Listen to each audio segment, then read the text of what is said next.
go into the T13 men's 400-meter final in advance. Oscar is coming up, as is David Weir, toward the end. They're two of the last three events on the evening. This is the least visually impaired of the visually impaired classes, if that can possibly make sense.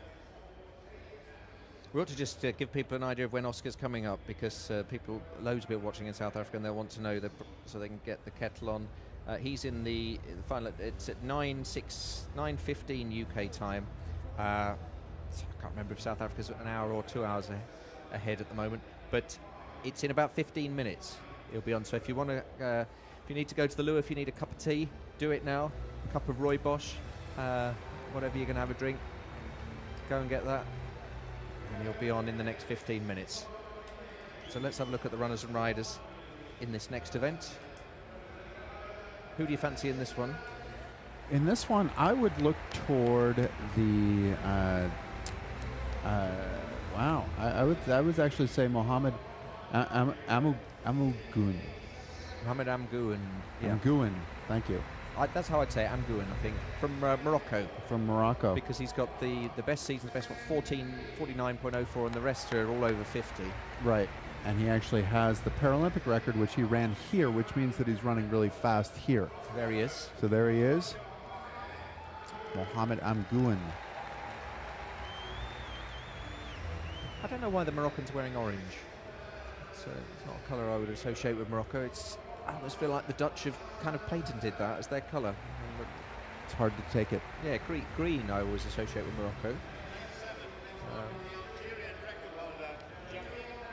Jamil Nasser, Algerian record holder, 50.45 his qualifying time. Which reminds us that everybody in this event is a hero in their own country.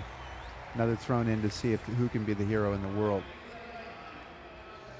Yes, and often in these finals, and you'll see if people coming last and second last, but they're still often the fastest runner in their country, if not their region, continent. Right, exactly. And there's the American Markeith Price, 22 years of age, making up the field in lane 9. So we're looking at lane 5. Mohamed Amguoun of Morocco, 23. To be the man to lead us through here, but to watch out for the Russian in lane 6 as well, Zverev.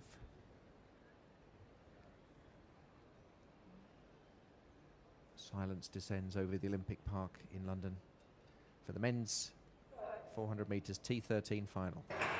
All run in lanes, and who's going to be the first one to show in this? It's all pretty even on the inside lane. The Russian's going very well, Labzin, but making his way up through the field is Zverev, also of Russia, and the Moroccan at the moment is quite a long way back. It's Zverev of Russia in lane 6, and also Labzin of Russia on the inside lane doing very well, and the Moroccan not showing at all at the moment.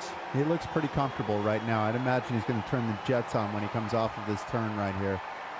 So at the moment it's Russia 1 and 2, Morocco 3rd.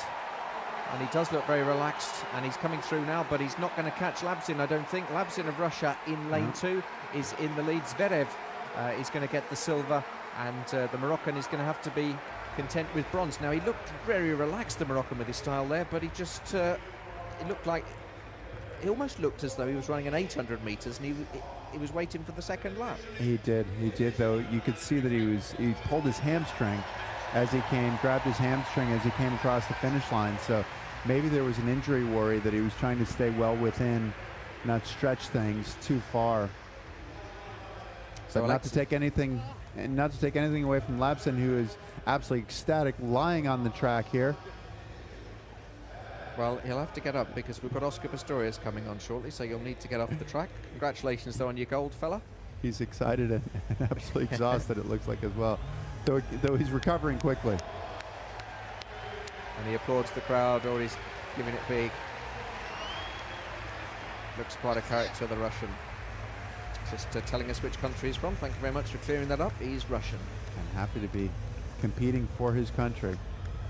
There's nothing like putting on the colors of your country. You compete all over the world and come to an event like this and put the colors of your country on, and it changes the perspective. You're competing for your friends, your family, but also for a whole lot of people you don't even know.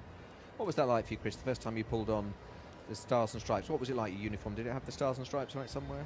It did not at that point. No, the first one that I had did not have any Stars and Stripes on it, but it still was the U.S. uniform, and that was in the track. I definitely had more Stars and Stripes, and I think in skiing we didn't. I mean, the first one that I wore was a skiing one, and we didn't.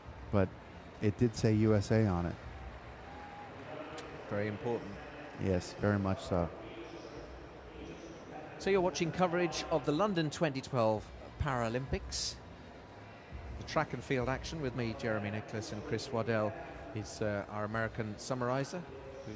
How many golds did you win at the Paralympics? 5 golds. 5 golds. Just the 5. 5 golds. He's only got 5 golds, so I think we can qualify him as an expert.